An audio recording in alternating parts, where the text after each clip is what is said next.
Keajaiban itu ada di dalam sedekah. Tapi sekali lagi, sedekah itu bukan strategi. Ada seorang syekh punya murid. Muridnya ini melihat kiainya ini setiap waktu beramal soleh dan bersedekah. Sebagaimana yang sering diceritakan oleh para murid-muridnya Abuya Said Muhammad, setiap subuh Said Muhammad tidak pernah lepas untuk selalu bersedekah di pasar-pasar dan di pelosok-pelosok kota Mekah. Dan itu disaksikan oleh para santrinya. Dan ini ada seorang syekh yang punya murid, dan muridnya ini tahu kiainya ini bersedekah jor-joran, beramal soleh jor-joran, tapi harta kiainya tidak pernah habis, terus bertumbuh, terus bertumbuh. Akhirnya santrinya ini pulang cerita, Pak Yai ku bendino gua itu nggo sedekah ora tambah melarat. Layang kusu as-shadaqatu bis apa? Layang kusu malus shadaqah. Harta sedekah itu tidak akan pernah bisa berkurang. Wis to jor-joran, habiskan, ya habiskan. Bareng sedekah jor-joran, miskin tenan deh. Habis, bingung. Bojo njaluk pegat, anak minggat, tonggo ra kena sing disopo, kanca-kanca padha ngeleh kabeh. Biasa kan nek wayah duit akeh kanca padha mara, wayah ra duwe duit kanca padha minggat. Bingung deh. Nangis, apa salah saya? Dalilnya jelas. Harta tidak akan berkurang karena sedekah. Lah aku semakin sedekah kok semakin miskin. Sing senduk-senduk ya kaya kuwi wonge, Pak. Oh iya, aku tenan, aku bersedekah kok tambah miskin ki piye? Wong aku ngakehno sedekah kok tambah melarat, ora tambah sugih. Sowan dia kepada syekhnya. Syekh, aku meniru engkau. Aku ingin menapak tilas apa yang engkau lakukan, yaitu bersedekah dengan tanpa perhitungan. Sedekah. Aku melihat engkau begitu makmur, aku melihat engkau begitu banyak keajaiban, banyak keberuntungan. Sedangkan aku di rumah belum ada 1 tahun, hartaku habis untuk sedekah, dan sekarang aku terpuruk dan miskin. Apa jawaban saya? Nah, aku bersedekah dengan keyakinanku, aku bersedekah dengan keimananku, aku bersedekah dengan keikhlasanku. Tapi kamu bersedekah hanya ingin coba-coba dan ingin mendapatkan yang lebih banyak. Kamu menjadikan sedekah sebagai strategi, bukan burhan, bukan tanda iman. Ini paham toh maksudnya? Dadekno sedekah sebagai strategi untuk mendapatkan hal duniawi, bangkrut gue. Tak percaya jajal. Neneng sing wani? Jujur, aku sedekah kok tambah melarat. Oh, berarti tandamu utekmu utek strategi.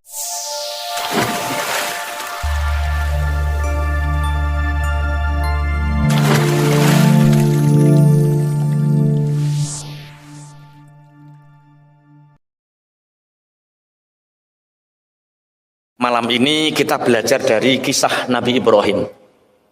Kisah menggenggam keajaiban, meraih keberuntungan. Jadi yang hari ini mungkin terlilit hutang, yang mungkin terlilit banyak masalah, jawabannya ada di kisah Nabi Ibrahim ini. Wa nabbi'uhum an dhaifi Ibrahim, dan ceritakan kepada mereka Muhammad tentang tamu-tamunya Nabi Ibrahim. Iddakhalu alaihi faqalu salama. Ketika tamu Nabi Ibrahim ini bertamu kemudian masuk dan mengucapkan salam. Makanya sampai sekarang kalau kita bertamu kepada seseorang tetap mengucapkan apa? Salam. Assalamualaikum. Semoga keselamatan atas kalian. Qala inna minkum wajilun. Setelah tamu ini dipersilahkan oleh Nabi Ibrahim masuk, inilah Nabi Ibrahim. Nabi Ibrahim itu masyhur dengan kedermawanannya. Jadi Nabi Ibrahim itu menerima tamu apapun disuguhi. Jadi duwene apa disuguhi. Itu Nabi Ibrahim. Akhirnya karena sudah terbiasa kalau ada tamu nyembelih, ini tamunya ini langsung disembelihkan unta. Disembelihkan, kemudian ikannya dibakar, ditui. Panganannya apa wong Palestina? Pokoknya ya wis daging ngono ya. Apa muni kurma kok kondang ora kurma, wis pokoke disuguhi kebab-kebab. Kebab wong Turki yo. Kebab. Wis pokoke disuguhi bakaran daging. Tapi Nabi Ibrahim ini memperhatikan tamuku mulai awal. Enggak minum, enggak makan, satu pun dari hidangan enggak disentuh. Zaman itu kalau ada tamu yang tidak mau menyentuh makanan tuan rumah, itu ada dua. Satu, pembawa sial. Dua, malaikat. Makanya kalau kalian bertamu disuguhi dan gak cukup. Kalau tamu disuguhi dan gak cukup, gak minum, gak makan, itu tamu pembawa sial. Wes duwe sanad ya. Kalau disuguhi sanad. Nanti kalau pulang bawa kotak satu-satu, bawa kotak, jangan malu. Itu kotak keberkahan. Iya, kalau nggak makan pembawa sial, nek ngentekno sialan nih. Liane ra diumbani maksud. Nabi Ibrahim ini tamu pembawa sial atau malaikat? Ini pertanyaan Nabi Ibrahim dalam hati. Disuguhi minum nggak minum, disuguhi makan nggak makan. Karena malaikat itu lala syurba wala nauman lahum. Malaikat itu tidak makan, tidak minum, itu ciri khas malaikat. Atau orang-orang saat itu zamannya Nabi Ibrahim punya tradisi kalau tamu di situ nggak makan, nggak minum, kemudian sudah pulang, maka tamu itu pembawa sial. Saat itu keyakinannya seperti itu. Makanya kalau kita bertamu, ya sudah, ya makan, ya minum, tapi jangan terlalu banyak dihabiskan lah, itu ora pembawa sial, itu sialan tenan nih. Cerongoan. Nabi Ibrahim mengatakan, inna minkum wajilun. Maaf bapak-bapak yang terhormat, kata Nabi Ibrahim, para tamuku, aku kok punya rasa takut, aku kok punya rasa khawatir. Hidangan tidak dimakan, minuman tidak diminum.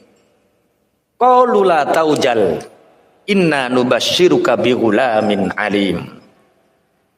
Akhirnya tamu ini menjawab, wahai Nabiullah Ibrahim, kamu jangan takut. Kami ini para malaikat yang datang untuk memberi kabar bahagia kepadamu, wahai Ibrahim, bahwa sebentar lagi istrimu akan hamil dan kamu akan punya anak yang sangat alim. Kabar bahagia. Saat itu usia Nabi Ibrahim itu usianya 86 tahun. Nabi Ibrahim, qala abasyartumuni ala ammassanyal kibaru fabima tubasyirun. Bukannya Nabi Ibrahim tidak percaya, tapi saking gawoe, saking bungai sampai Nabi Ibrahim mengatakan, kamu membawa kabar berita aku akan punya anak sedangkan usiaku sudah tua.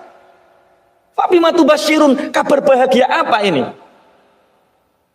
Ini bukan berarti Nabi Ibrahim ingkar terhadap kabar wahyu. Iki padha sampean merongos, melarat, keriting elek, ana bocah wedok ayu, anake wong sugih terus ngomong, "Mas, tulung nikahi aku."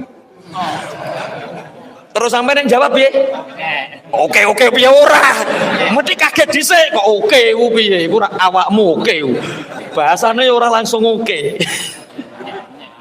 Ini nikah, mesti kan mau nudok to. Sampeyan tak nikah kan ngoten, saking soknya. Nabi Ibrahim 86 tahun menantikan kehadiran anak. 86 tahun Nabi Ibrahim berdoa agar dia diberi keturunan penerus sujud. Tapi 86 tahun doa Nabi Ibrahim belum dikabulkan. Baru dapat kabar saat usia Nabi Ibrahim 86 tahun. Nah, Nabi Ibrahim itu menikah yang pertama dengan siapa? Hajar itu nek sinau neng ndi kok Hajar. Hajar itu pemberian kok Hajar. Saroh.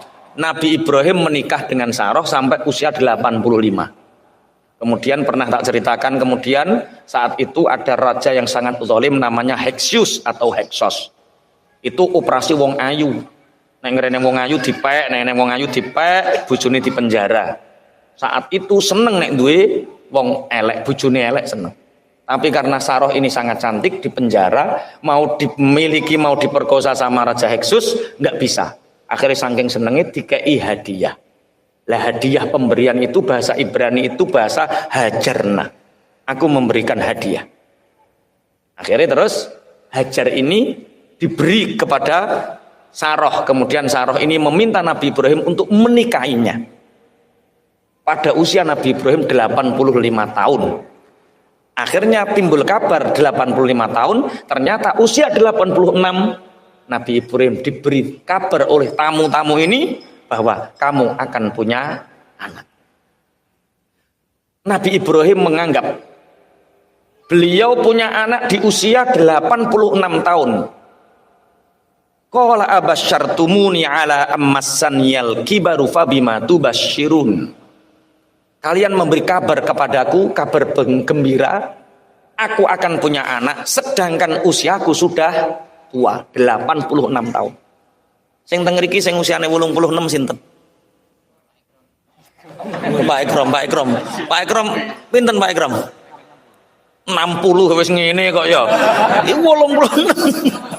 60 wis ngene wisan. 86 sampean bisa sampai 86 tahun. Tapi Allah memberi keajaiban bagi orang yang mempercayainya. Nabi Ibrahim tahu bahwa Allah punya kun fayakun. Nabi Ibrahim yakin bahwa Allah punya kun fayakun. Makanya hari ini yang menganggap hidupnya sulit dan seakan-akan mustahil untuk bisa keluar dari kesulitan itu, yakinlah bahwa Allah punya kun fayakunnya. Allah memberikan keajaiban bagi orang yang mempercayainya. Mempercayai itu iman. Makanya ciri khas orang yang beriman adalah percaya. Percaya dulu. Utangmu banyak, lunas, yakin lunas. Urung-urung wis konitin no, mboh. Lah wong urung-urung wis mboh. Mulane iki sing cek guyu-guyu utange ya lunas, nek cek iso guyu lunas. Sing ora iso guyu iku wis ora ngarah lunas wis. Wis guyu dhisik ya. Nek guyu mesti lunas, oke. Yakin. Yang mungkin hari ini pangapunten punya masalah anak. Semua orang punya masalah. Masalahnya beda-beda. Ada yang mungkin anaknya nggak bisa ditoto, anaknya nakal, mungkin punya masalah dengan istrinya, mungkin punya masalah dengan kesulitan ekonominya, mungkin punya masalah dengan bisnisnya. Tidak ada masalah yang tidak selesai selama kita punya iman.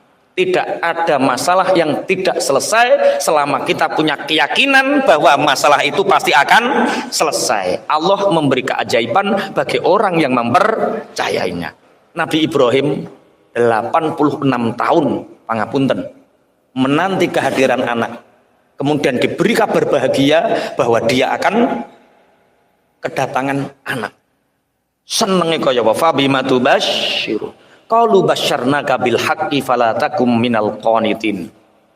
Kami ini betul-betul memberi kabar bahagia kepadamu wahai Ibrahim. Kabar ini benar. Fala takum minal qanitin. Maka jangan sekali-kali engkau menjadi orang yang putus asa. Berarti untuk menggapai keajaiban, memperoleh keberuntungan, syaratnya satu, iman, yakin keajaiban akan datang. Bismillahirrahmanirrahim. Makanya kita diberi tatanan oleh syariat. Seberat apapun masalah kita, misal masalah kita segunung, maka penyelesaian Allah itu sebumi.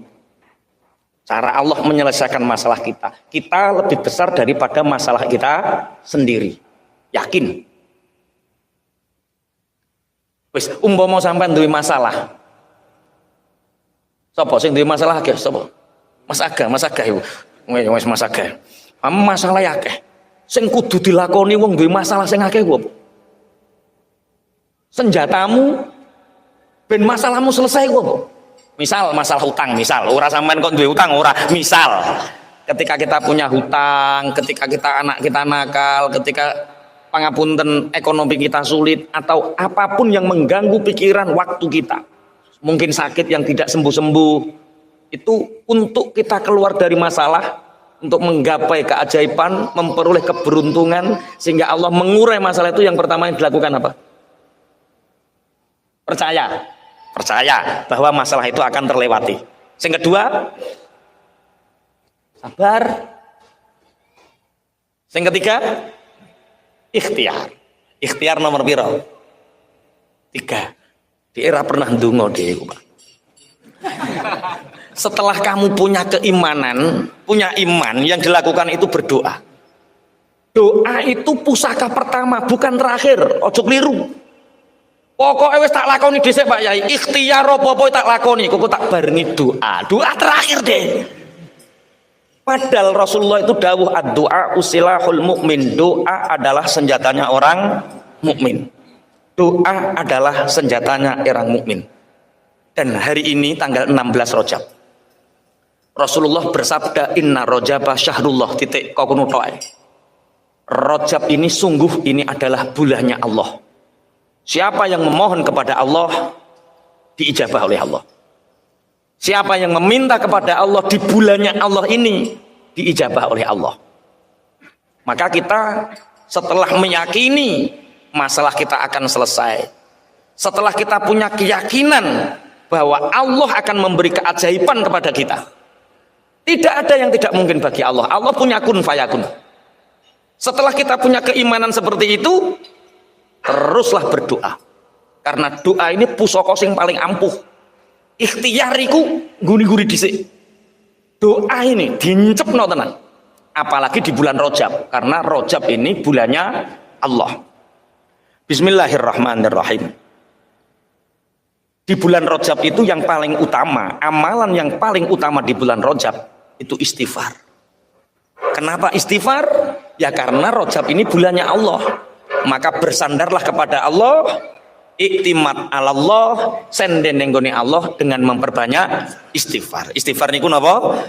Astaghfirullahalazim alladzi la ilaha illa huwal hayyul qayyum wa atubu ilaih. Sebanyak-banyaknya. Dulu Imam Al-Jauzi pernah menceritakan dalam sebuah kisah, ada seorang ulama masyhur namanya Ahmad bin Hambal. Beliau hidup di tahun 788 Masehi atau 164 Hijriah. Sekarang 1444. Berarti Ahmad bin Hambal sudah melebihi 1000 tahun. 1200 tahun. 1200 tahun yang lalu ada satu kisah di mana Imam Ahmad bin Hambal yang beliau berdomisili di Baghdad. Baghdad itu sekarang ikut mana? Irak. Entah kenapa dia punya tanggungan santri, dia punya banyak murid, dia punya kajian-kajian rutin seperti ini. Tapi hatinya tidak bisa diingkari, rindu akan Syam. Rindu ingin ke Syam, ke Suriah, ke Palestina, ke Israel. Dia ingin sekali ke Syam. Aku kok iso kepingin yang Syam ini opo? Kok tiba-tiba kangen ke sana, ini ada apa? Dan ini rindu ini zauq ini tidak bisa dihentikan. Akhirnya cara saiki menyiapkan bekal, ya tuku paspor, visa, tiket pesawat dari Baghdad menuju ke Syam. Beliau melakukan perjalanan demi sesuatu yang dia tidak tahu ini apa. Akhirnya di Syam, dia masuk ke negara Syam. Akhirnya dia bermalam di masjid. Bermalam di masjid, jamaah sholat isya di masjid. Ketika itu di Syam ada peraturan takmir masjid yang sekarang mirip-mirip takmir hari ini.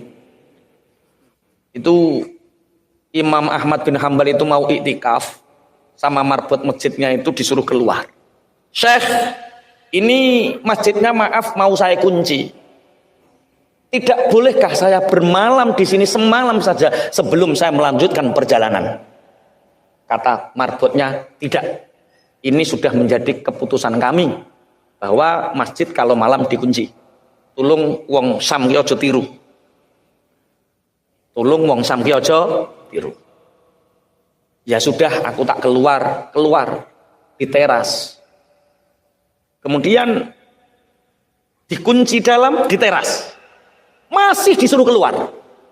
Ahmad bin Hambal mengutarakan beberapa dalil, jenenge ulama masyhur. Saat itu kita bisa bayangkan kan, belum ada WA, belum ada apa, orang di Indonesia saja sudah mengenal Ahmad bin Hambal.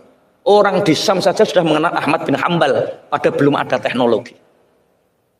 Saat itu sampai, tidakkah boleh aku bermalam di sini? Pangapunten, saya tidak boleh. Ini bukan terasnya yang aku kunci, pagarnya mau saya kunci. Loh sampean kok guyu ono tenan iki ono. Saya pernah mengalami di Gresik ngidul ngono lho. Arah Lamongan. Padahal aku dikawal wong gondrong. Sing awal wis gondrong, sing sitok nganggo jaket banser padahal yo. Ijik diusir, Pak.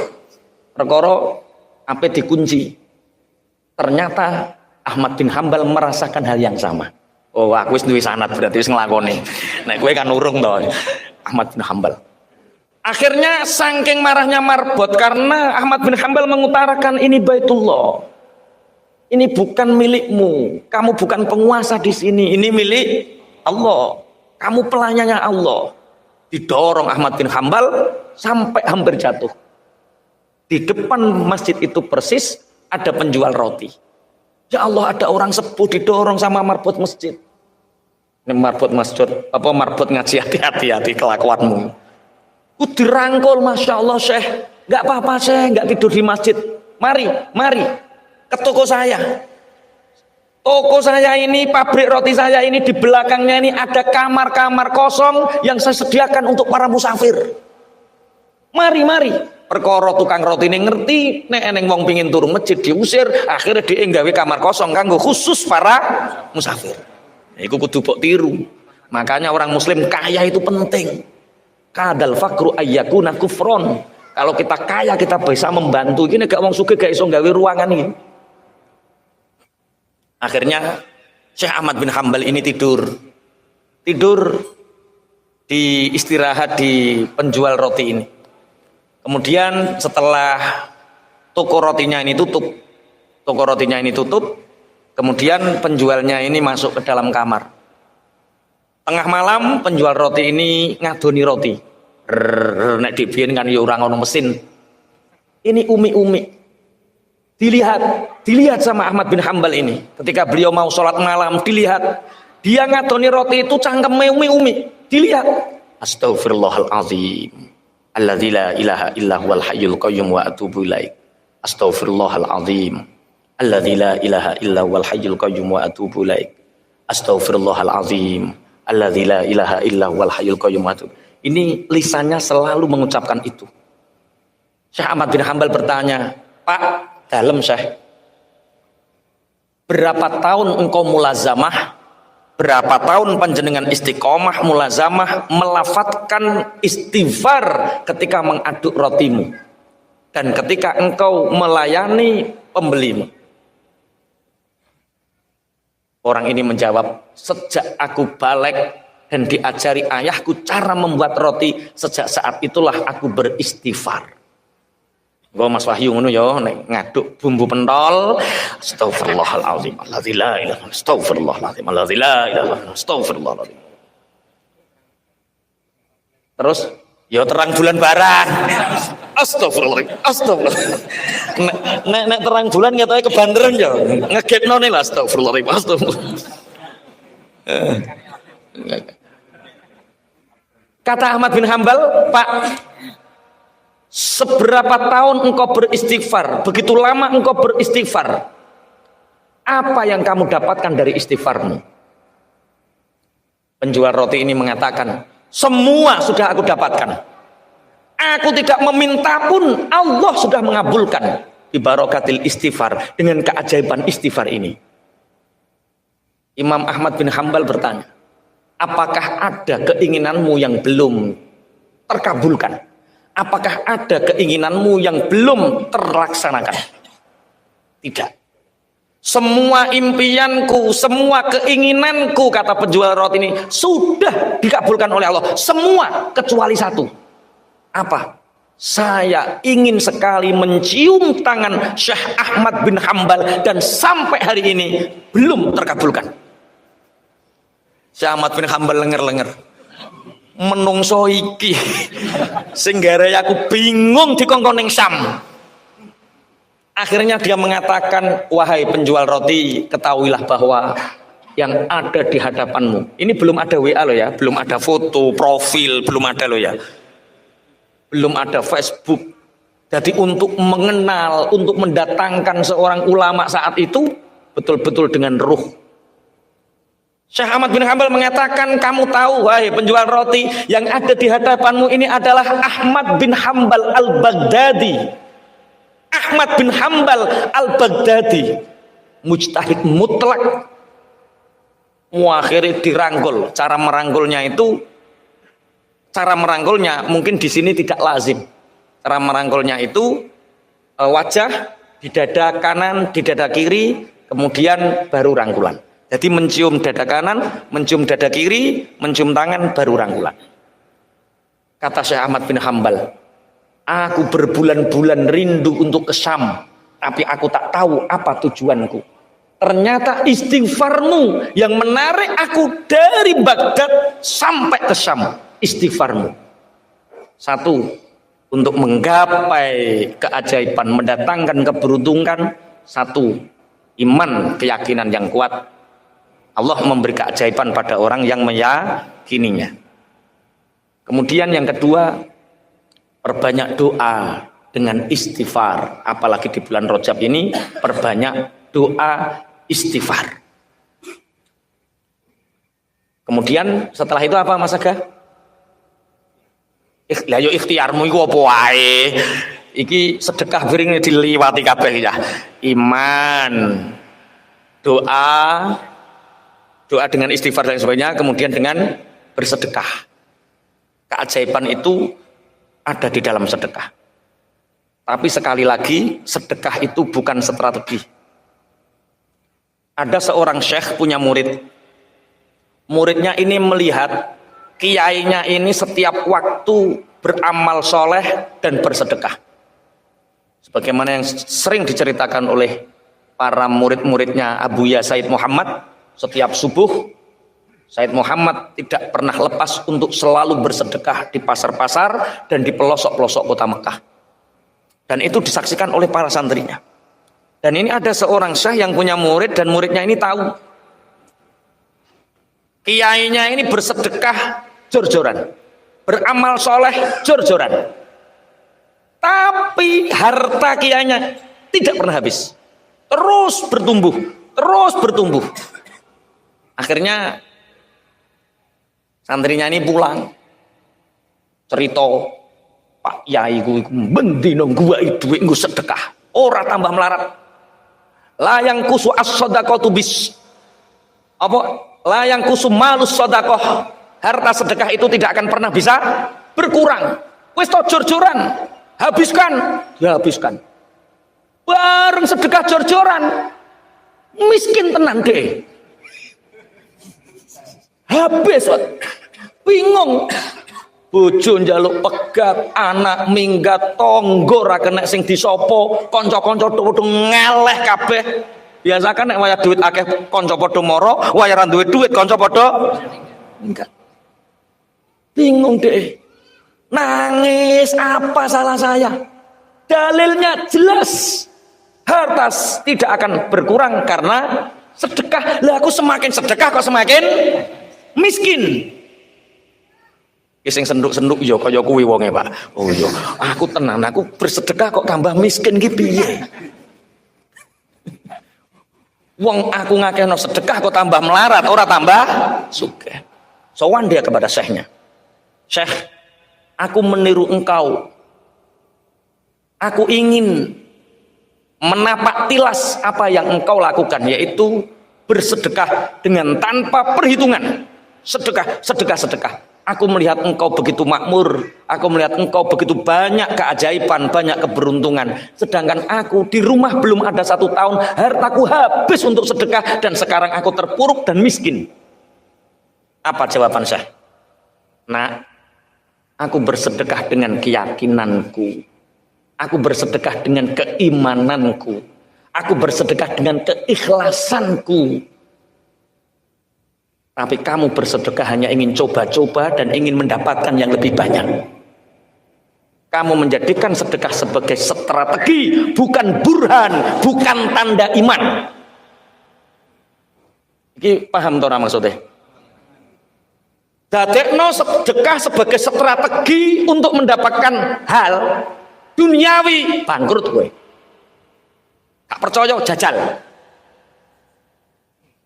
Neneng sing wani? Jujur, aku sedekah kok tambah melarat. Oh, berarti tandamu utekmu utek strategi. Nek kowe kepengin sugih, belajar ilmu bisnis nang IIBF ngene gak apa-apa. Strategi bisnis, ojo jadikan sedekah sebagai strategi bisnis. Sedekah itu burhan. Burhan itu tanda iman. Aku bersedekah dengan keyakinan, sedangkan kamu bersedekah hanya coba-coba. Wes, nek sedekah ojo jajal-jajalan. Kok sedekah tambah melarat, iku tandane jajal-jajalan. Ono sing guyu iya ya jajal-jajalan kae. Tak jajal lo aku ding 10.000 saiki dadi 100.000. Tak jajalne kok 500.000 dadi 1 juta. Ya wis jajalne 10 juta, gak oleh apa-apa. Itu berarti sedekah bukan bukti iman, tapi sedekah hanya dijadikan alat strategi. Rasulullah mengisahkan dulu di zaman Bani Israel itu ada seorang tukang kasur yang dia jualannya kapuk. Kapuk itu bahasa Indonesianya apa? Kapas, kapas. Jadi dia ngambil randu. Saya juga Pak Yai kalau maknani randu ya. Tapi sebenarnya di sana apa saya nggak tahu. Mosok ning Arab kok ono randu ya. Tapi nggak apa-apa lah. Yang penting kapas. Entah ning kono jenenge apa, nek ning kene jenenge randu. Dia itu tiap siang pagi, tiap pagi itu dia beli bahan mentah randu. Malam dia itu mengambil isinya, kemudian kapasnya ini dikumpulkan, kemudian dibawa ke pasar dijual.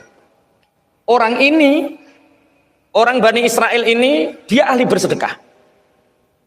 Kalau dia dapat untung 100.000, kalau dia dapat untung 100.000, yang 50 untuk sedekah, yang 50 untuk biaya hidup.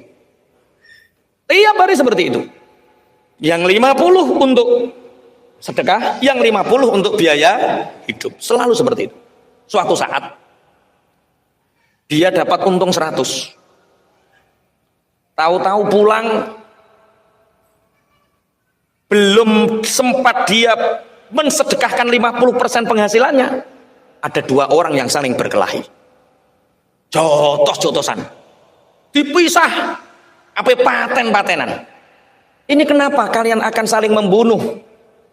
Biarkan kami saling membunuh. Rebutan apa kalian sampai mau membunuh? Kami ini rebutan uang 10 dirham. Ini 10 dirham ini milik saya. Siri sing kuno, enggak, ini milik saya. Wani mati ini aku. Gowelut. Wong iki yang dia pegang 10 dirham.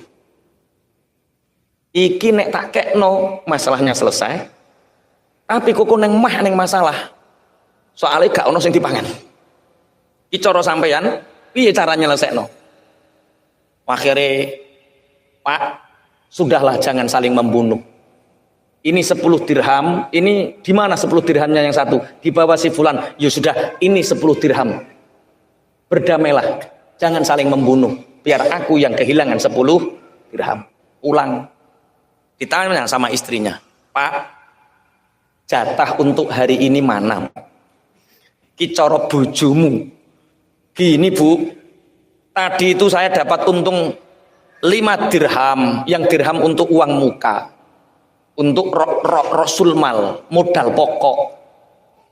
Lah kemudian di tengah perjalanan Bu, Ada dua orang yang saling berkelahi dan akan membunuh, merebutkan 10 dirham. Makanya aku kasihkan 10 dirham untuk menyelamatkan satu nyawa. Ki cara bojomu ngono, duwe bojo kaya kuwi piye? Wes mulai ngono, mulai ngono ya. Sapa galak bojone ikhlas. Istrinya mengatakan, Masya Allah Pak, tabarakallah, Masya Allah. Hanya dengan 10 dirham engkau menyelamatkan satu nyawa. Padahal Allah berfirman, satu nyawa tidak bisa diganti dengan dunia ini. Saking bernilainya nyawa. Betul sekali Pak. Yang kamu lakukan benar, dengan 10 dirham engkau menyelamatkan 10 apa? Satu nyawa. Nah terus kita hari ini dan besok makan apa Bu? Dan kita jualan apa? Pak, mudah Pak. Ini bekas kapuk-kapuk kapas ini kan banyak. Kita bersihkan, seberapa kita dapat, kita jual, kita gunakan untuk modal, besok kita bisa makan. Ya podo ketika samban sugih, duit receh buk glethakno enggak penting, duit receh buk glethakno enggak penting. Ketika bangkrut, goleki isor bantal. Goleki di duit receh. Lah iku wis ana syarate Cawit. Kelas duit 1000 begitu berharga, 10.000 begitu berharga. Pada zaman sugih biyen glethek. Ketika bangkrut duit 10.000 ya Allah ning ndi kae kaya ngono digoleki. Neng sempit-sempitan neng jeruk ketut iku. Iku ono cerita nyata berarti iki. Neng jeruk ketut digoleki, neng jas-jas digoleki, sor bantal digoleki, sor bayang digoleki, nek menawa dhek ben ono ceblokan. Ini sama. Kapas itu dikumpulkan. Setelah kapas ini dikumpulkan, dapatlah setengah karung bawah. Dibawa ke pasar nggak laku, soalnya kapas ini sudah agak berwarna hitam, wong jenenge siso-siso, nggak ada. Akhirnya bertemulah dua orang yang sama-sama sial. Makanya kalau orang bangkrut ketemu bangkrut, tanda plus ketemu plus. Jedak apa piye? Sing urip plus ketemu men ya. Ya iku iki nyalai plus ketemu men. Lah ini orang sial ketemu sial. Yang satu bawa kapuk, yang satu bawa ikan. Nelayan ini punya 2 ikan yang hampir busuk karena nggak ada yang mau beli. Sedangkan yang satu bawa kain kapas yang lusuh dan tidak laku. Kedua orang sama bertemu. Cara saiki padha jagonge padha padha ngopi ning ngisore wit. Piye lek kabare? Siap. Apa jelas sampean padha. Piye sial. Saya itu hanya punya 2 ikan. Tiap hari kami ini pelaut nelayan, tiap hari makan ikan. Kami nggak butuh ikan ini, saya jual kemana-mana nggak laku karena hampir busuk. Tapi kamu sudah makan, hanya butuh dagangan saya itu, hanya butuh barter. Lah cocok jere sing tukang kapuk. Saya itu butuh makan, walaupun ikan hampir busuk nggak apa-apa. Tapi saya hanya punya ini kapas ini. Tapi warnanya juga sudah buruk. Enggak apa-apa, yang penting aku mulai nggawa barang dagangan. Ya wis barter. Sing sitok mulai nggawa kapas, sing sitok nggawa iwak. Sampailah di rumah sama istrinya, bagaimana Bapak? Alhamdulillah Bu, kita akan makan kenyang. Ikan dari laut. Segar Pak? Enggak, hampir busuk. Disigar ikannya. Ketika itu ada butiran-butiran putih keluar. Ini apa? Dilihat. Pak, iki opo Pak? Kok modelnya kok putih? Kok ora dudu taine iwak atos mengkilat berkilau? Jere, endi to Bu? Iki opo iki? Coba tak tanyakan temanku di bawah. Temannya ini bakul emas. Ini format keberuntungan. Jadi apa nek ngarane? Remote keberuntungan. Jadi Allah memberi keajaiban kepada orang yang mempercayainya. Kemudian dari keajaiban itu akan banyak mendatangkan keberuntungan. Keberuntungan ini dihadirkan oleh Allah, bukan kita yang menghadirkan. Termasuk penjual kapas ini dihadirkan, ada mutiara di situ, dia nggak tahu kalau ini mutiara. Sayang tanyanya sama orang bakul emas. Sama bakul emas, kelihatannya ini mutiara mas, kelihatannya loh, wong saya bakul emas saya nggak tahu. Lah punya relasi bakul mutiara banyak. Cara saya kita teleponkan. Cara Sherlock, cara biyen rongono Sherlock. Pasar sana, kesanalah kamu. Akhirnya ke sana, Pak, saya ini punya ini ada 5. Butiran putih ini apa? Dilihat. Oh, ini mutiara, Mas. Asli mutiara. Ini harganya mahal. Coba, ini kalau nggak beruntung, ini orang ini nggak tahu lah. Kalau dia nggak ajaib, nggak beruntung, orang ini pasti nipu. Makanya sampai cek pengusaha yang hari ini sama Allah ditumbuhkan, itu karena memang Allah menghadirkan di sisi mereka orang-orang yang membantu keberuntungannya. Sehebat apapun teorimu, sehebat apapun ilmu bisnismu, tapi kalau Allah menghadirkan garangan-garangan yang pinggirmu, habis dunyomu.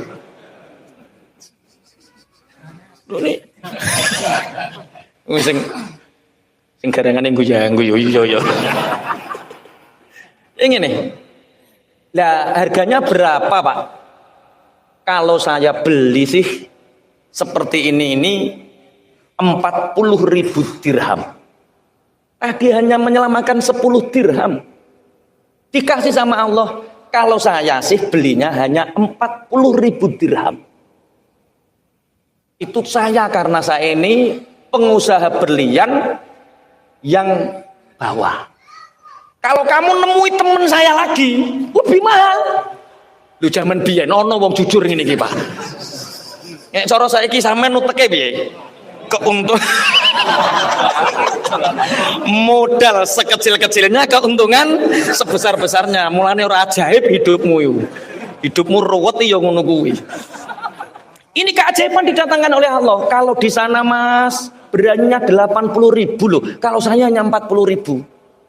Ya wis wong ada 5 saja toh Pak. Sampean beli nggak apa-apa 40.000 dirham, nanti sisanya tak bawa ke rumah temennya sampean. Di rumah temennya. Wah ini kalau saya berani 80.000. Tapi ada pengusaha yang lebih bonafit lagi, 120.000 Mas. Gimana?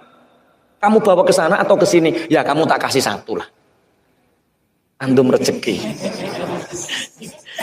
Wong nek wis tau katok ya antum rezeki Mas. Tapi nek pengusaha lagi bangkit rong tau bangkrut ya tek walah profit ngono sing dipikir. Ora tek antum rezeki ora.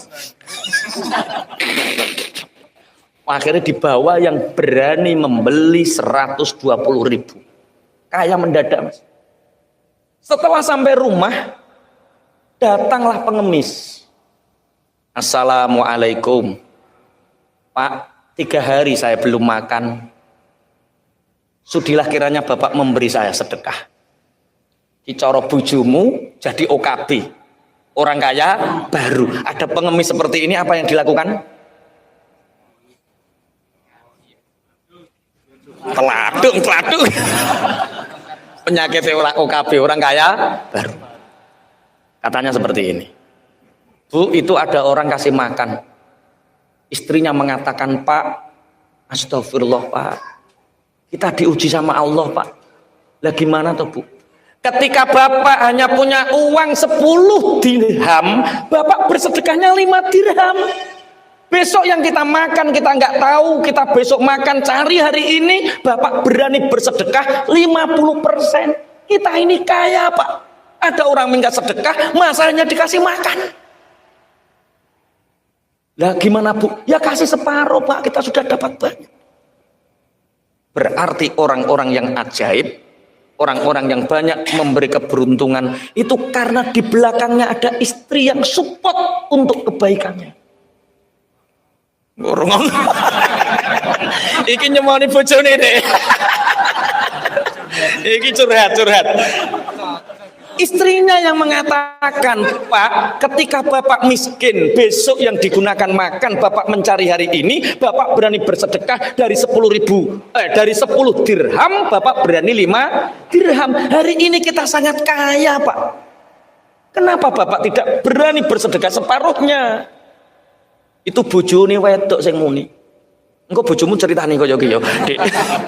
Ciri Pak Yai untuk menggapai keajaiban, mendatangkan keberuntungan, istri itu harus support dengan cara bantu masih luman, Dik, bantu. Masih luman ki bantu. Terus dibantah karo bojomu, tapi ojo nggo strategi, Mas. Iman. Paham nggih? Akhirnya diberikan separuh, kemudian orang ini semakin bertumbuh.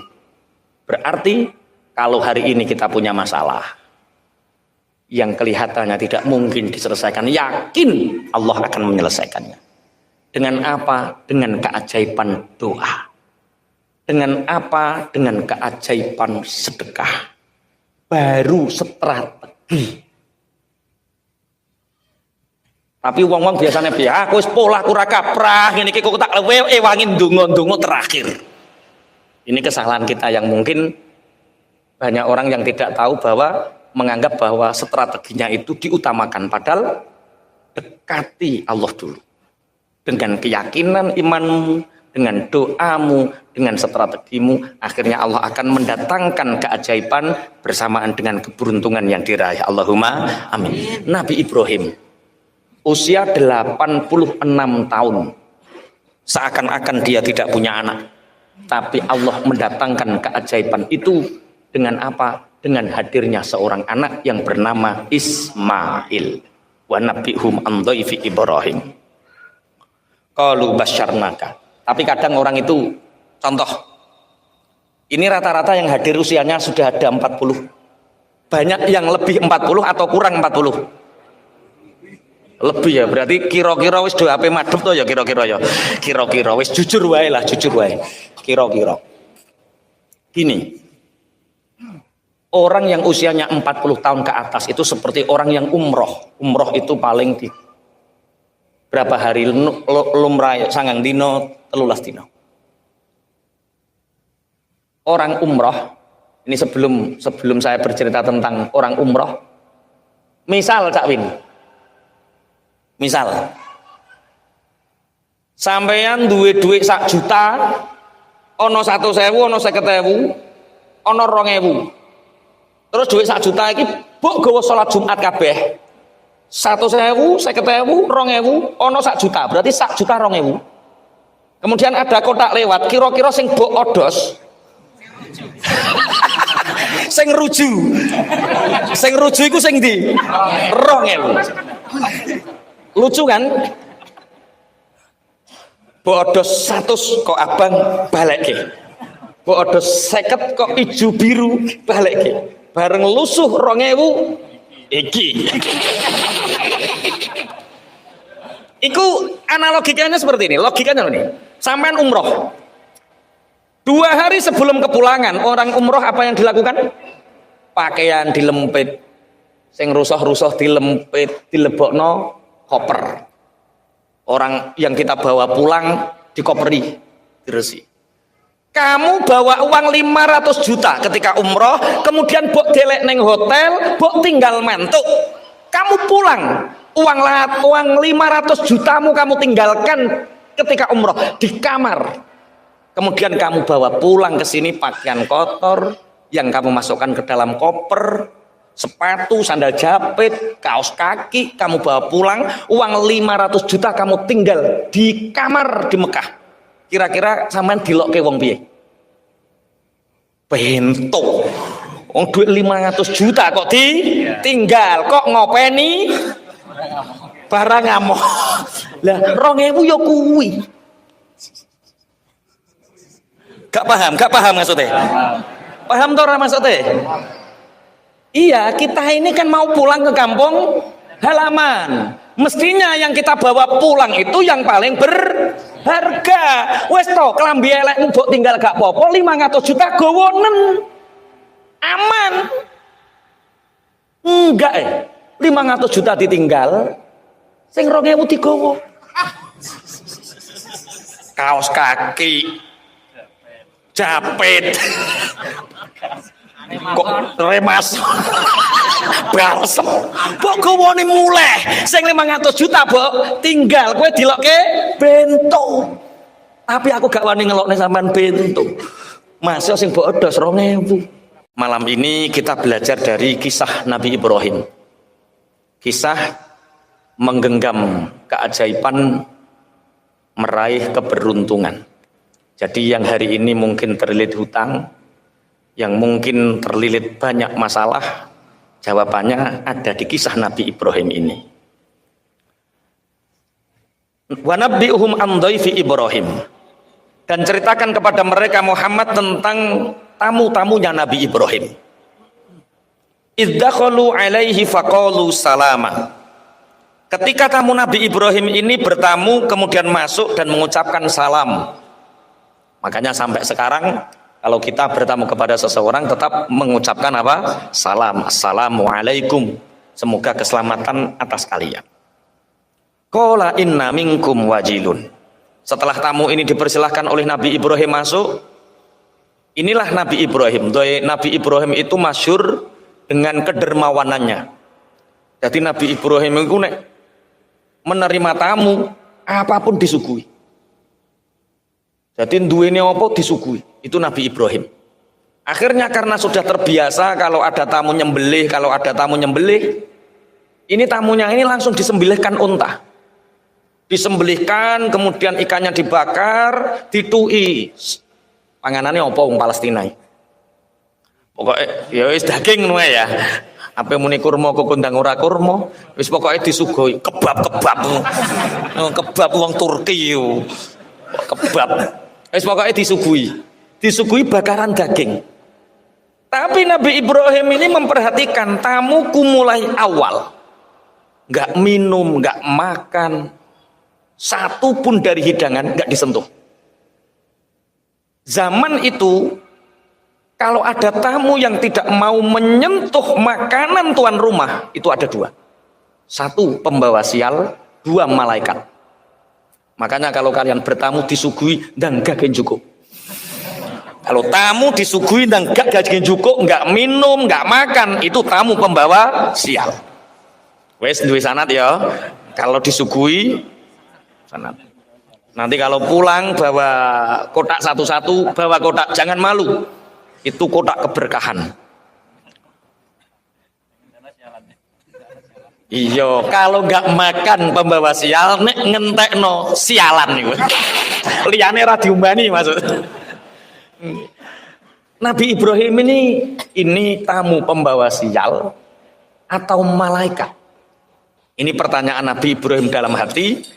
Disuguhi minum nggak minum, disuguhi makan nggak makan, karena malaikat itu lala syurba wala nauman lahum. Malaikat itu tidak makan, tidak minum, itu ciri khas malaikat. Atau orang-orang saat itu zamannya Nabi Ibrahim punya tradisi kalau tamu di situ nggak makan nggak minum kemudian sudah pulang, maka tamu itu pembawa sial. Saat itu keyakinannya seperti itu. Makanya kalau kita bertamu ya sudah. Ya makan, ya minum, tapi jangan terlalu banyak dihabiskan lah, itu ora pembawa sial, itu sialan tenan nih ya. Cerongoan. Nabi Ibrahim mengatakan, inna minkum wajilun. Maaf, bapak-bapak yang terhormat, kata Nabi Ibrahim. Para tamuku, aku kok punya rasa takut. Aku kok punya rasa khawatir.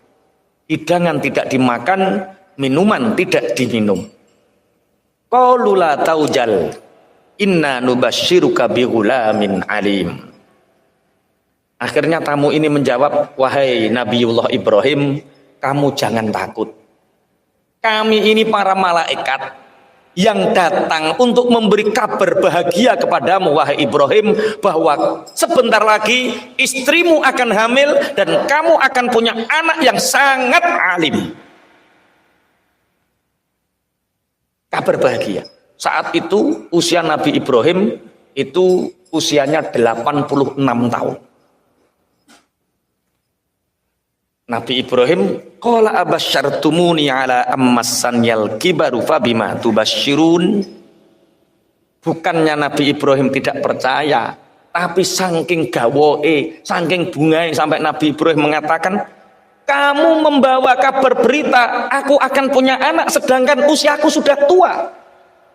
Fabima tubasyirun, kabar bahagia apa ini? Ini bukan berarti Nabi Ibrahim ingkar terhadap kabar wahyu iki padha sampean merongos, melarat, keriting, elek, ana bocah wedok ayu, anake wong sugih terus ngomong, "Mas, tulung nikahi aku." Terus sampean yang jawab piye? Oke piye ora? Mesti kaget dhisik kok oke ku piye? Iku ora awakmu oke. Bahasane ora langsung oke. Ini nikah, mesti kan mau nudok to. Sampeyan tak nikah, kan ngoten. Saking soknya. Nabi Ibrahim 86 tahun menantikan kehadiran anak. 86 tahun Nabi Ibrahim berdoa agar dia diberi keturunan penerus sujud. Tapi 86 tahun doa Nabi Ibrahim belum dikabulkan. Baru dapat kabar saat usia Nabi Ibrahim 86 tahun.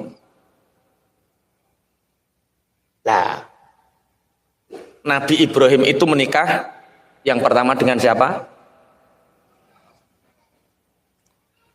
Hajar iku nek sinau nang ndi kok Hajar. Hajar iku pemberian kok Hajar. Sarah. Nabi Ibrahim menikah dengan Sarah sampai usia 85. Kemudian pernah tak ceritakan, kemudian saat itu ada raja yang sangat zalim namanya Heksus atau Heksos. Itu operasi wong ayu. Nek ngrene wong ayu dipek, nek wong ayu dipek, bojone dipenjara. Saat itu seneng nek duwe wong elek, bojone elek seneng. Tapi karena Sarah ini sangat cantik, dipenjara, mau dimiliki, mau diperkosa sama Raja Heksus, nggak bisa. Akhirnya saking senengnya dikei hadiah. Lah hadiah pemberian itu bahasa Ibrani itu bahasa hajarna. Aku memberikan hadiah. Akhirnya terus Hajar ini diberi kepada Sarah, kemudian Sarah ini meminta Nabi Ibrahim untuk menikahinya. Pada usia Nabi Ibrahim 85 tahun. Akhirnya timbul kabar 85 tahun, ternyata usia 86 Nabi Ibrahim diberi kabar oleh tamu-tamu ini bahwa kamu akan punya anak. Nabi Ibrahim menganggap beliau punya anak di usia 86 tahun. Qala abasyartumuni ala ammassanyal kibaru fabima tubasyirun. Kalian memberi kabar kepadaku, kabar gembira, aku akan punya anak sedangkan usiaku sudah tua, 86 tahun. Sing teng mriki sing usiane 86 sinten? Pak Ikram pinten Pak Ikram? 60 wis ngene kok ya.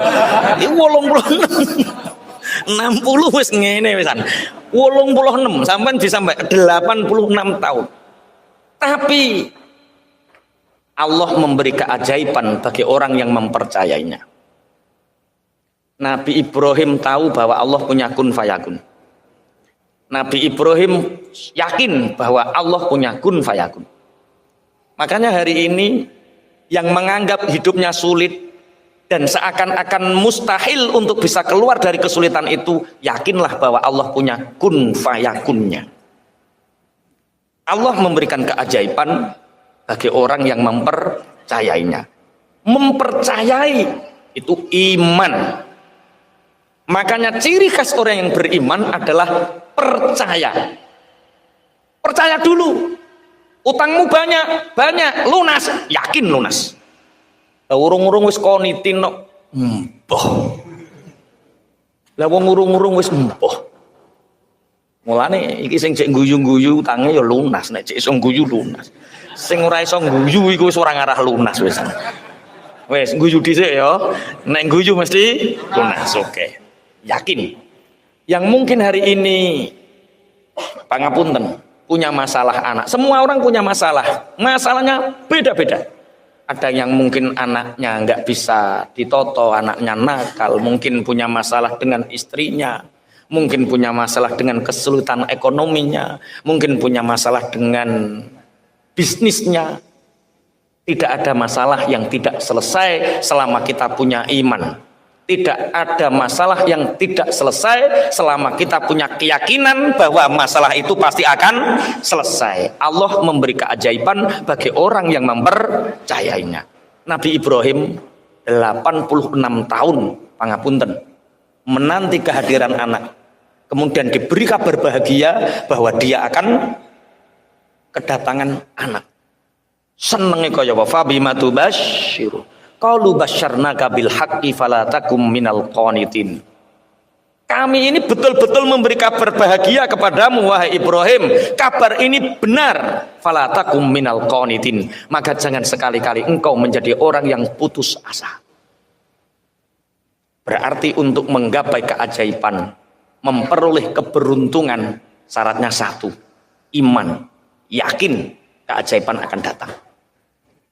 Bismillahirrahmanirrahim. Makanya kita diberi tatanan oleh syariat. Seberat apapun masalah kita, misal masalah kita segunung, maka penyelesaian Allah itu sebumi. Cara Allah menyelesaikan masalah kita, kita lebih besar daripada masalah kita sendiri. Yakin. Wis umpama sampean duwe masalah. Sapa sing duwe masalah akeh sapa? Mas Aga iku. Wis Mas Aga. Masalah akeh. Sing kudu dilakoni wong duwe masalah sing akeh ku apa? Senjatamu ben masalahmu selesai ku apa? Misal masalah hutang, misal ora sampean kok duwe hutang ora, misal ketika kita punya hutang, ketika anak kita nakal, ketika pangapunten ekonomi kita sulit, atau apapun yang mengganggu pikiran waktu kita, mungkin sakit yang tidak sembuh-sembuh, itu untuk kita keluar dari masalah, untuk menggapai keajaiban, memperoleh keberuntungan, sehingga Allah mengurai masalah itu. Yang pertama yang dilakukan apa? Percaya bahwa masalah itu akan terlewati. Yang kedua, sabar. Yang ketiga, ikhtiar. Ikhtiar nomor piro? 3. Di era pernah ndonga dhewe, Pak. Setelah kamu punya keimanan, punya iman, yang dilakukan itu berdoa. Doa itu pusaka pertama, bukan terakhir. Ojo keliru. Pokoknya wis tak lakoni dhisik Pak Yai. Ikhtiar apa-apa tak lakoni, kok tak barengi doa. Doa terakhir deh. Padahal Rasulullah itu dawuh ad-du'a usilahul mukmin. Doa adalah senjatanya orang mukmin. Doa adalah senjatanya orang mukmin. Dan hari ini tanggal 16 Rajab, Rasulullah bersabda inna rajaba syahrullah titik kokunu to'e. Rajab ini sungguh ini adalah bulannya Allah. Siapa yang memohon kepada Allah diijabah oleh Allah. Siapa yang meminta kepada Allah di bulannya Allah ini diijabah oleh Allah. Maka kita setelah meyakini masalah kita akan selesai, setelah kita punya keyakinan bahwa Allah akan memberi keajaiban kepada kita, tidak ada yang tidak mungkin bagi Allah. Allah punya kun fayakun. Setelah kita punya keimanan seperti itu, teruslah berdoa. Karena doa ini pusaka sing paling ampuh. Ikhtiariku guni-guni dhisik. Doa ini dincepno tenan. Apalagi di bulan Rajab, karena Rajab ini bulannya Allah. Bismillahirrahmanirrahim. Di bulan Rajab itu yang paling utama, amalan yang paling utama di bulan Rajab itu istighfar. Kenapa istighfar? Ya karena Rajab ini bulannya Allah. Maka bersandarlah kepada Allah, iktimat Allah, senden nenggone Allah dengan memperbanyak istighfar. Istighfar niku napa? Astaghfirullahalazim alladzi la ilaha illa huwal hayyul qayyum wa atubu ilaih. Sebanyak-banyaknya. Dulu Imam Al-Jauzi pernah menceritakan dalam sebuah kisah. Ada seorang ulama masyhur namanya Ahmad bin Hambal. Beliau hidup di tahun 788 Masehi atau 164 Hijriah. Sekarang 1444. Berarti Ahmad bin Hambal sudah melebihi 1000 tahun. 1200 tahun. 1200 tahun yang lalu ada satu kisah di mana Imam Ahmad bin Hambal yang beliau berdomisili di Baghdad. Baghdad itu sekarang ikut mana? Irak.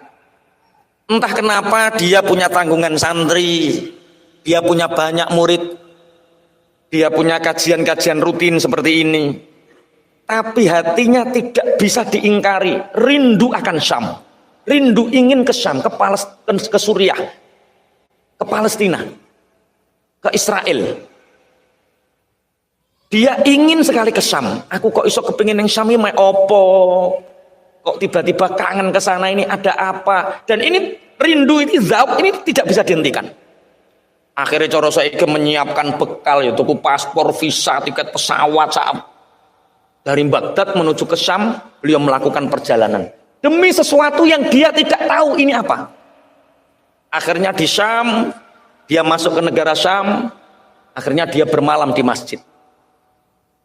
Bermalam di masjid, jamaah sholat isya di masjid.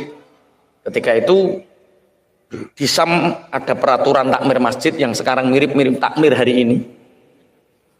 Itu Imam Ahmad bin Hambal itu mau iktikaf, sama marbot masjidnya itu disuruh keluar. Syekh, ini masjidnya maaf mau saya kunci. Tidak bolehkah saya bermalam di sini semalam saja sebelum saya melanjutkan perjalanan? Kata marbotnya, tidak. Ini sudah menjadi keputusan kami bahwa masjid kalau malam dikunci. Tulung wong Syam ki aja tiru. Tulung wong Syam ki aja tiru. Ya sudah, aku tak keluar di teras. Kemudian dikunci di teras. Masih disuruh keluar. Ahmad bin Hambal mengutarakan beberapa dalil. Jenenge ulama masyhur. Saat itu kita bisa bayangkan kan, belum ada WA, belum ada apa, orang di Indonesia saja sudah mengenal Ahmad bin Hambal. Orang di Syam saja sudah mengenal Ahmad bin Hambal, padahal belum ada teknologi. Saat itu sampai, tidakkah boleh aku bermalam di sini? Pangapunten, saya tidak boleh. Ini bukan terasnya yang aku kunci, pagarnya mau saya kunci. Lho sampean kok guyu ono tenan iki ono. Saya pernah mengalami di Gresik ngidul ngono lho. Arah Lamongan. Padahal aku dikawal wong gondrong. Sing awal wis gondrong, sing sitok nganggo jaket banser padahal lho. Ijik diusir, Pak. Perkara ape dikunci. Ternyata Ahmad bin Hambal merasakan hal yang sama. Oh, aku wis duwe sanad berarti wis nglakoni. Nek kowe kan urung to. Ahmad bin Hambal. Akhirnya saking marahnya marbot karena Ahmad bin Hambal mengutarakan ini Baitullah. Ini bukan milikmu. Kamu bukan penguasa di sini. Ini milik Allah. Kamu pelayannya Allah. Didorong Ahmad bin Hambal sampai hampir jatuh. Di depan masjid itu persis ada penjual roti. Ya Allah, ada orang sepuh didorong sama marbot masjid. Ini marbot masjid, apa marbot ngaji, hati-hati kelakuanmu. Ku dirangkul, Masya Allah Syekh. Gak apa-apa Syekh, gak tidur di masjid. Mari ke toko saya. Toko saya ini, pabrik roti saya ini, di belakangnya ini ada kamar-kamar kosong yang saya sediakan untuk para musafir. Mari. Perkara tukang roti ini ngerti, nek eneng wong pingin turu masjid diusir, akhirnya dia nggawe kamar kosong kanggo khusus para musafir. Iku kudu mbok tiru. Makanya orang muslim kaya itu penting. Kadal fakru ayyakuna kufron. Kalau kita kaya kita bisa membantu. Ini gak wong sugih gak iso gawe ruangan ini. Akhirnya Syekh Ahmad bin Hambal ini tidur di istirahat di penjual roti ini. Kemudian setelah toko rotinya ini tutup, kemudian penjualnya ini masuk ke dalam kamar. Tengah malam penjual roti ini ngadoni roti. Nek dibiyen kan ya ora ono mesin. Ini umi-umi. Dilihat sama Ahmad bin Hambal ini. Ketika beliau mau sholat malam, dilihat. Dia ngadoni roti itu cangkeme umi-umi. Dilihat. Astaghfirullahalazim. Alladzi la ilaha illa huwal hayyul qayyum wa atubu ilaik. Astaghfirullahalazim. Alladzi la ilaha illa huwal hayyul qayyum wa atubu ilaik. Astaghfirullahalazim. Alladzi la ilaha illa huwal hayyul qayyum wa atubu. Ini lisannya selalu mengucapkan itu.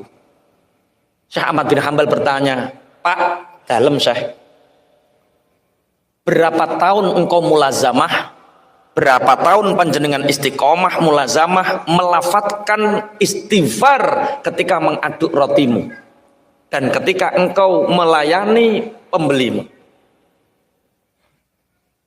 Orang ini menjawab, sejak aku balik dan diajari ayahku cara membuat roti, sejak saat itulah aku beristighfar. Gua Mas Wahyu ngono ya, nek ngaduk bumbu pentol, astagfirullahalazim, la ilaha illallah, astagfirullahalazim, la ilaha illallah, astagfirullahalazim. Terus ya terang bulan barang. Astagfirullahaladzim, astagfirullahaladzim. Nek terang bulan katanya kebanderan ya, ngegekno nih lah, astagfirullahaladzim, astagfirullahaladzim. Kata Ahmad bin Hambal, Pak, seberapa tahun engkau beristighfar, begitu lama engkau beristighfar, apa yang kamu dapatkan dari istighfarmu?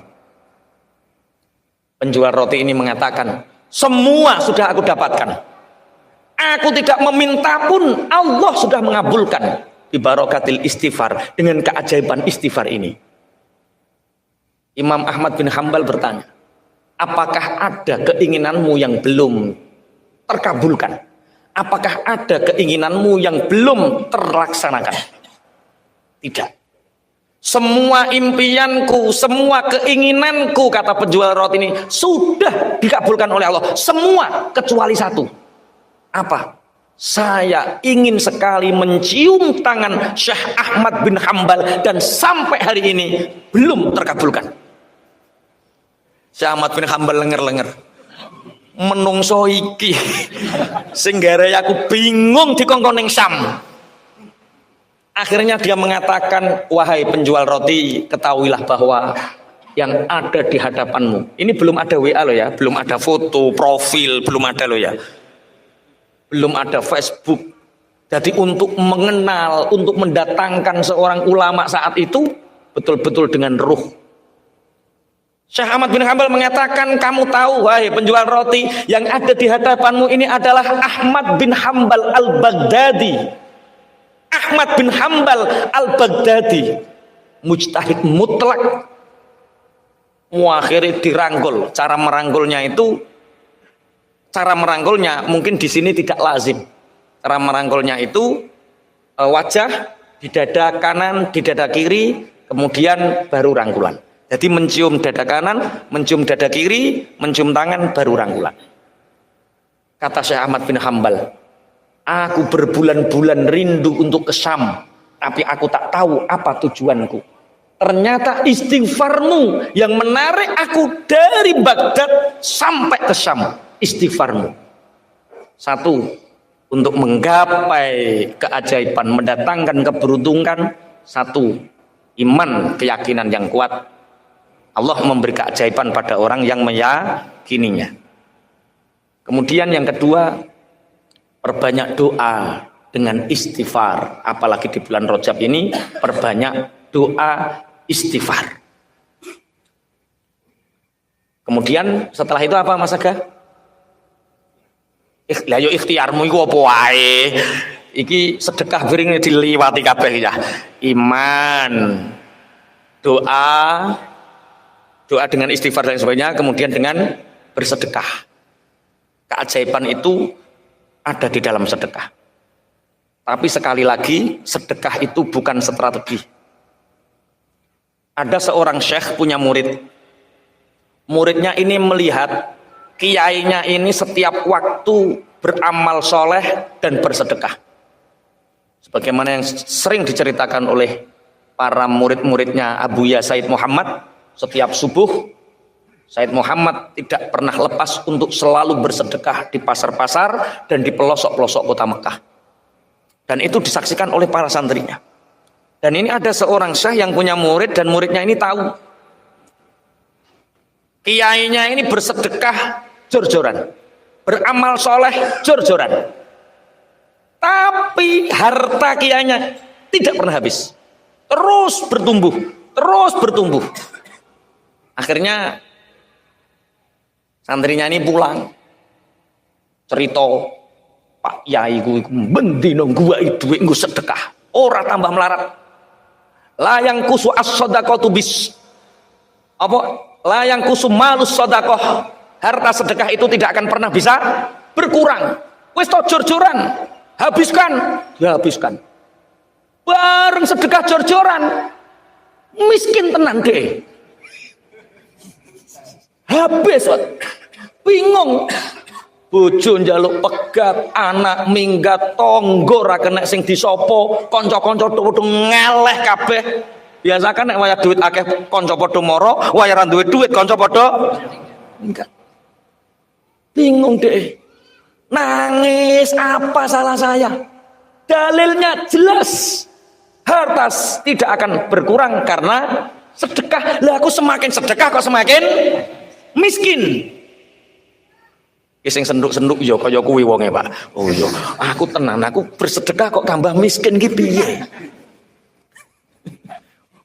Wong aku ngakehno sedekah kok tambah melarat, ora tambah sugih.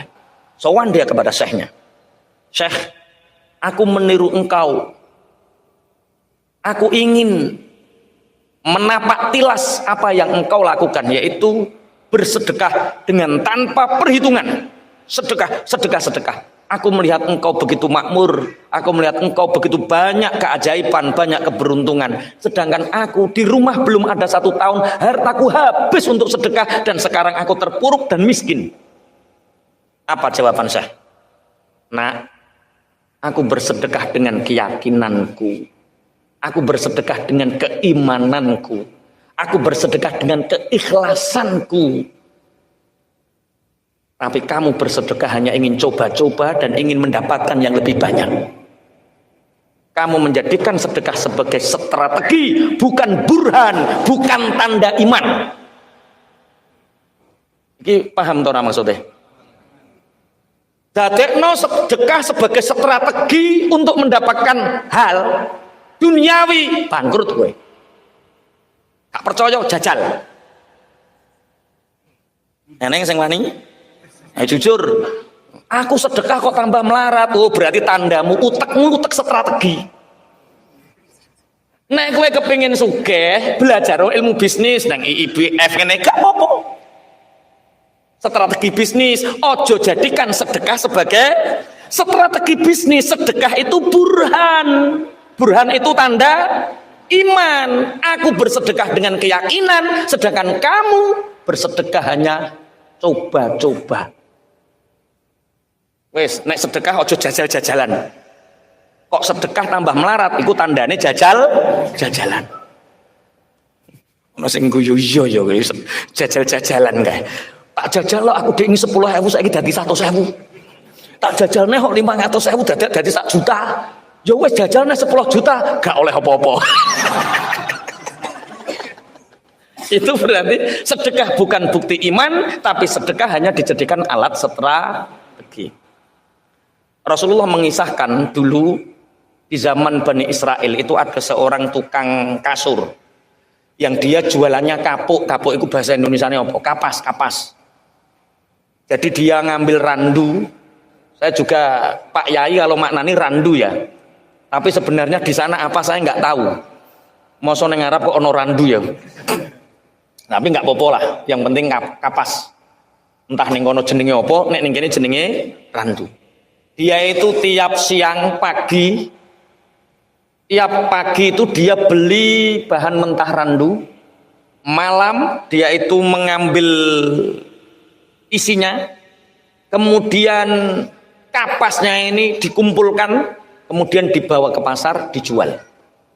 Orang Bani Israel ini dia ahli bersedekah. Kalau dia dapat untung 100.000, yang 50 untuk sedekah, yang 50 untuk biaya hidup. Tiap hari seperti itu. Yang 50 untuk sedekah, yang 50 untuk biaya hidup. Selalu seperti itu. Suatu saat dia dapat untung 100. Tahu-tahu pulang belum sempat dia mensedekahkan 50% penghasilannya, ada 2 orang yang saling berkelahi. Jotos-jotosan. Dipisah. Apa paten-patenan. Ini kenapa kalian akan saling membunuh? Biarkan kami saling membunuh. Rebutan apa kalian sampai mau membunuh? kami ini rebutan uang 10 dirham. Ini 10 dirham ini milik saya. Jere sing kuno, enggak, ini milik saya. Wani mati ini aku. Gowelut. Wong iki yang dia pegang 10 dirham. Iki nek tak kekno masalahnya selesai. Tapi kok neng mah neng masalah. Soalnya gak ono sing dipangan. Iki cara sampeyan piye cara nyelesekno? Akhirnya, Pak, sudahlah jangan saling membunuh. Ini 10 dirham, ini di mana 10 dirhamnya yang satu? Di bawah si fulan. Ya sudah, ini 10 dirham.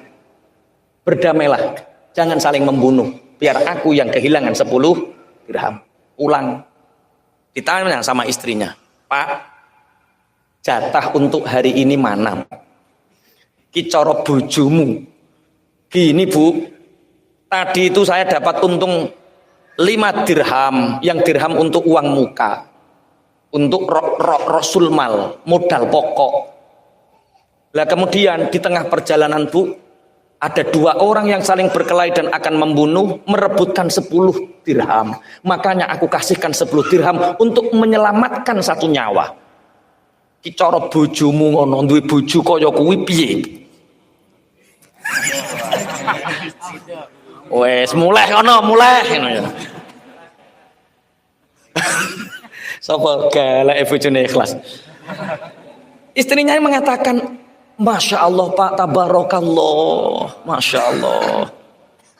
Hanya dengan 10 dirham engkau menyelamatkan 1 nyawa. Padahal Allah berfirman 1 nyawa tidak bisa diganti dengan dunia ini. Saking bernilainya nyawa. Betul sekali Pak. Yang kamu lakukan benar, dengan 10 dirham engkau menyelamatkan 10 apa? 1 nyawa. Nah terus kita hari ini dan besok makan apa Bu? Dan kita jualan apa?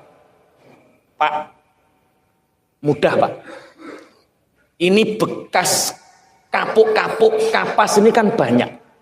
Kita bersihkan, seberapa kita dapat, kita jual, kita gunakan untuk modal, besok kita bisa makan. Ya podo ketika samban sugih, duit receh buk glethakno enggak penting, duit receh buk glethakno enggak penting. Ketika bangkrut, golek isor bantal. Golek di duit receh. Lah iku wis ana syarate cawit. Kelas duit 1000 begitu berharga, 10.000 begitu berharga. Pada zaman sugih biyen glethek. Ketika bangkrut duit 10.000, ya Allah ning ndi kae kaya ngono.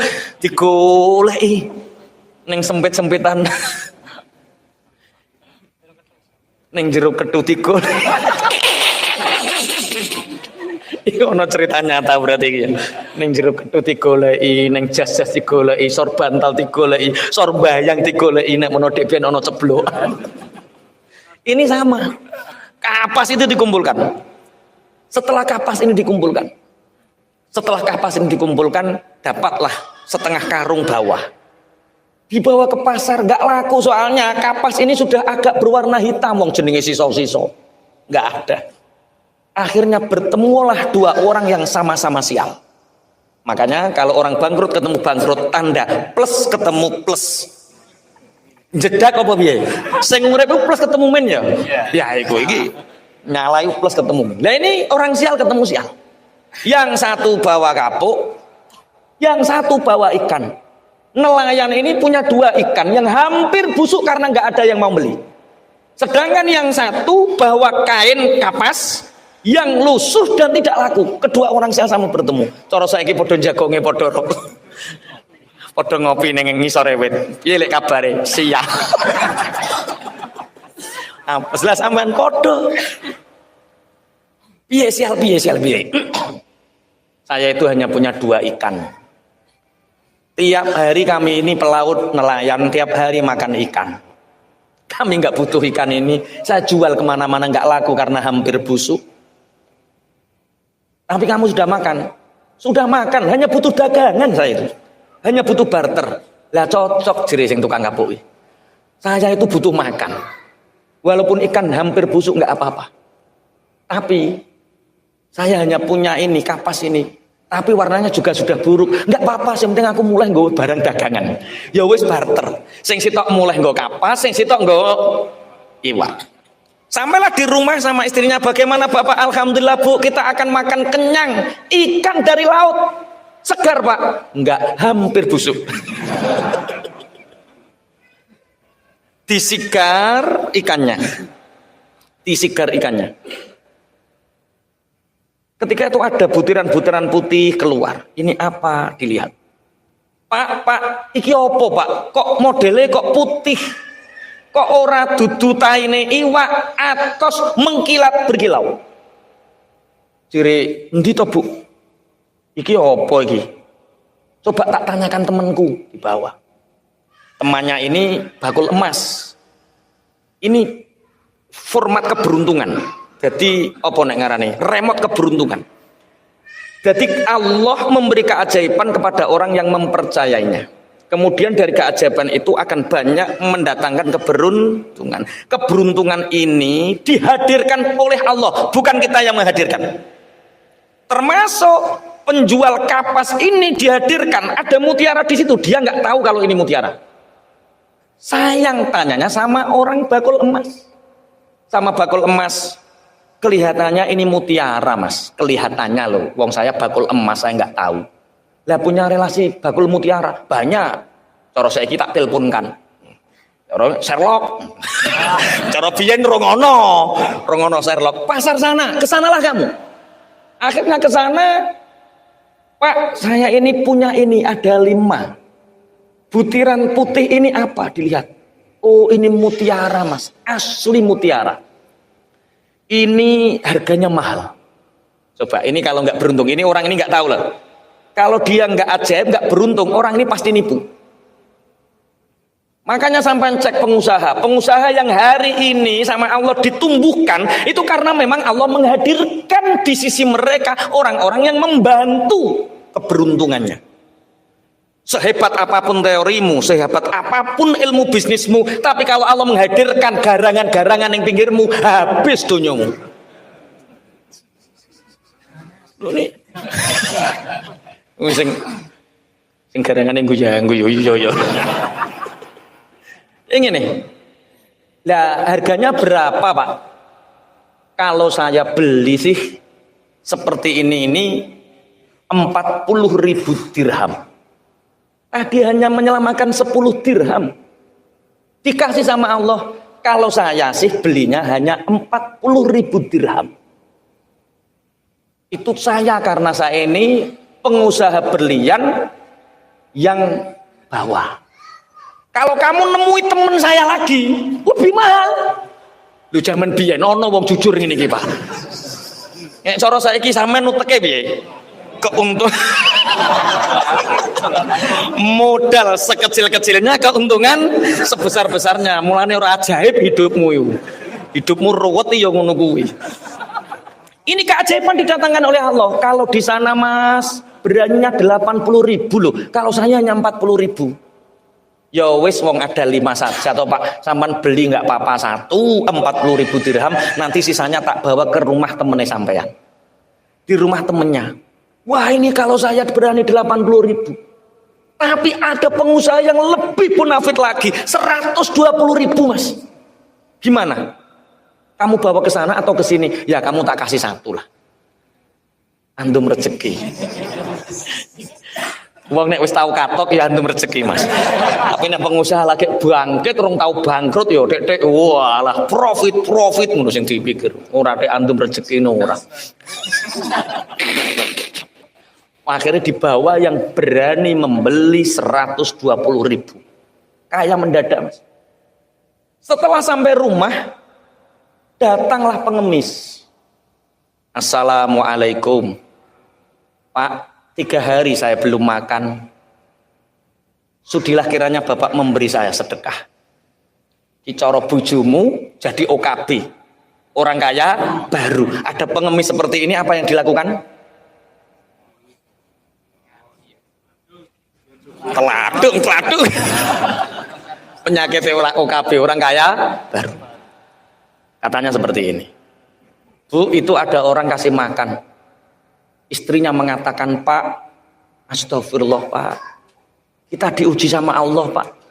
Lah gimana tuh Bu? Ketika Bapak hanya punya uang 10 dirham, Bapak bersedekahnya 5 dirham. Besok yang kita makan kita nggak tahu, kita besok makan cari hari ini, Bapak berani bersedekah 50%. Kita ini kaya Pak. Ada orang minta sedekah, masalahnya dikasih makan. Lah gimana Bu? Ya kasih separuh Pak, kita sudah dapat banyak. Berarti orang-orang yang ajaib, orang-orang yang banyak memberi keberuntungan itu karena di belakangnya ada istri yang support untuk kebaikannya. Ngomong. Iki nyemoni bojone deh. Iki curhat.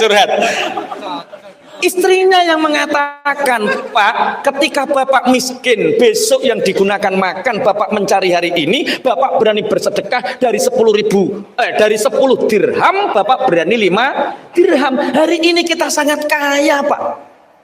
Kenapa Bapak tidak berani bersedekah separuhnya? Itu bojone wedok sing muni. Engko bojomu ceritani kaya iki ya, Dik. Ciri Pak Yai untuk menggapai keajaiban, mendatangkan keberuntungan, istri itu harus support dengan cara bantu masih luman, Dik, bantu. Masih luman ki bantu. Terus dibantah karo bojomu, tapi ojo nggo strategi, Mas. Iman. Paham nggih? Akhirnya diberikan separuh, kemudian orang ini semakin bertumbuh. Berarti kalau hari ini kita punya masalah yang kelihatannya tidak mungkin diselesaikan, yakin Allah akan menyelesaikannya. Dengan apa? Dengan keajaiban doa. Dengan apa? Dengan keajaiban sedekah. Baru strategi. Tapi wong-wong biasanya aku wis pola aku ora kaprah, ngene iki kok tak wangin ndonga-ndonga terakhir. Ini kesalahan kita yang mungkin banyak orang yang tidak tahu bahwa menganggap bahwa strateginya itu diutamakan, padahal dekati Allah dulu. Dengan keyakinan imanmu, dengan doamu, dengan strategimu, akhirnya Allah akan mendatangkan keajaiban bersamaan dengan keberuntungan yang diraih. Allahumma amin. Nabi Ibrahim usia 86 tahun, seakan-akan dia tidak punya anak, tapi Allah mendatangkan keajaiban itu dengan apa? Dengan hadirnya seorang anak yang bernama Ismail. Wa nabihum an dhaifi Ibrahim. Qalu basyarnaka. Tapi kadang orang itu, contoh, ini rata-rata yang hadir usianya sudah ada 40. Banyak yang lebih 40 atau kurang 40? Lebih ya, berarti kira-kira wis do ape madhep to ya, kira-kira ya. Kira-kira wis jujur wae lah, jujur wae. Kira-kira. Gini. Orang yang usianya 40 tahun ke atas itu seperti orang yang umroh. Umroh itu paling di berapa hari lumrah sangang dino, 13 dino. Orang umroh, ini sebelum saya bercerita tentang orang umroh, misal Cak Win, misal sampeyan duwe duit 1 juta, ono 100.000, ono 50.000, ono 2.000. Terus duit 1 juta iki mbok gawa salat Jumat kabeh. 100.000, 50.000, 2.000, ono 1 juta, berarti 1 juta 2.000. Kemudian ada kotak lewat, kira-kira sing mbok odos sing ruju. Sing ruju iku sing ndi? 2.000. Lucu kan? Bodos 100 kok abang balekke. Bodos 50 kok ijo biru balekke. Bareng lusuh 2.000 iki. Iku analogikanya seperti ini. Logikanya ini. Sampean umroh. 2 hari sebelum kepulangan, orang umroh apa yang dilakukan? Pakaian dilempit. Sing rusuh-rusuh dilempit, dilebokno koper. Orang yang kita bawa pulang dikoperi, diresi. Kamu bawa uang 500 juta ketika umroh, kemudian bok delek neng hotel, bok tinggal mantuk.